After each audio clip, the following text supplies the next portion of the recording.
I want to see the mine workers taken care of. I don't think anybody has interest in shutting the government down.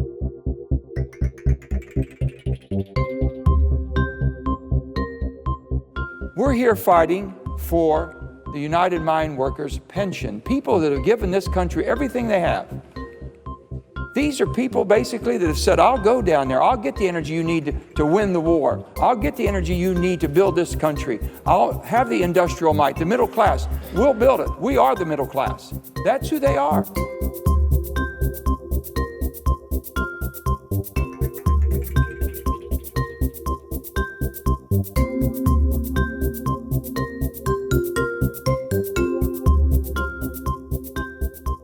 We are also here to challenge the president-elect to stick to his words on the campaign trail and work with Democrats to change our laws, to stop companies from shipping jobs overseas, and when there's federal dollars being spent, to buy it here in America and employ American workers, not workers overseas.